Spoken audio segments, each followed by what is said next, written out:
Kasus private jet, saya harus menyebutnya sebagai sebuah kasus karena ini akan menjadi kasus ketika memang private jet yang digunakan oleh Kaesang dan Erina Gudono itu statusnya adalah gratifikasi, tetapi bukan sewa. Kalau Kaesang dan Erina Gudono melakukan sewa terhadap penggunaan private jet tersebut, tidak ada masalah hukum. Tetapi ketika itu diberikan secara cuma-cuma oleh pengusaha atau hal-hal orang lain yang punya kepentingan terhadap kepentingan bisnis di negara ini, maka itu patut disebut sebagai gratifikasi karena pejabat dan keluarganya dilarang menerima pemberian dari siapapun. Dan kalau melakukan atau menerima pemberian dari pihak manapun, seharusnya pemberian tersebut dilaporkan kepada KPK untuk dikaji apakah itu gratifikasi atau bukan. Nah, sekarang ramai beberapa hari terakhir ini bagaimana Kaesang dan Erina Gudono jalan-jalan ke Amerika. Ya, saya harus mengatakan ini adalah jalan-jalan ke Amerika. Dan terlihat dari postingan-postingan Erina Gudono sedang melakukan beberapa hal, termasuk belanja baby roll. Pertanyaannya bukan kepada belanjanya Erina Gudono atau belanjanya Kaesang atau kepada apa yang mereka makan, meskipun dalam postingan makan roti ya seharga 400.000, ya bagi saya itu hal yang biasa saja. Tetapi yang paling pokok di sini adalah tentang moral, etika, kepatutan dan kepedulian terhadap situasi bangsa kita. Kita melihat bagaimana peristiwa itu. Mereka pergi ke Amerika menggunakan jet pribadi ketika di negara kita sedang terjadi pergerakan massa, pergolakan massa yang justru muncul karena asumsi publik pengesahan revisi undang-undang pilkada itu demi kepentingan Kaesang yang memang belum cukup umur sesuai peraturan KPU sebelumnya dan undang-undang sebelumnya.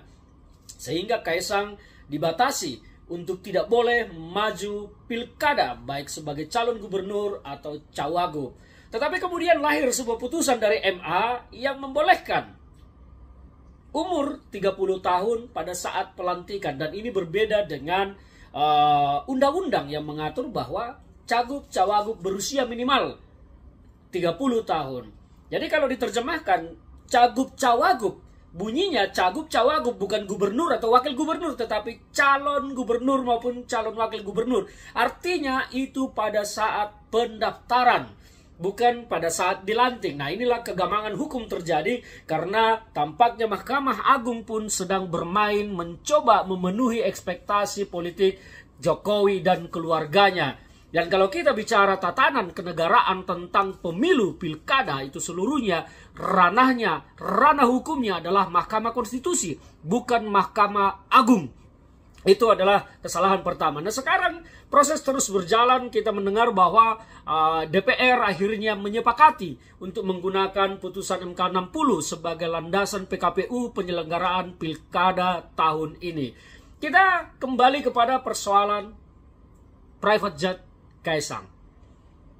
Pertanyaannya adalah, ini private jet disewa atau pemberian? Kalau dia pemberian, maka masuk kategorinya gratifikasi dan itu masuk dalam ranah pidana korupsi. Karena pejabat dan keluarganya tidak boleh menerima. Ini undang-undang, ini aturan. Bukan hanya pejabat yang dilarang, tetapi juga keluarganya. Karena kalau keluarganya tidak dilarang, maka bisa saja keluarganya pada menerima titipan korupsi dari pihak-pihak lain dan bebas-bebas saja. Jadi ini perlu dijelaskan ke publik supaya tidak menjadi polemik berkepanjangan, supaya clear, supaya jelas, karena stigma publik akan sangat negatif terhadap keluarga Jokowi, kepada Kaesang dan semuanya, ketika ini adalah sebuah gratifikasi. Dan kalau ini gratifikasi, maka ya KPK harus menindaklanjutinya. Ini yang paling penting. Jadi kita mau melihat bangsa ini berjalan lurus, tegak lurus terhadap undang-undang tanpa pandang bulu terhadap siapapun.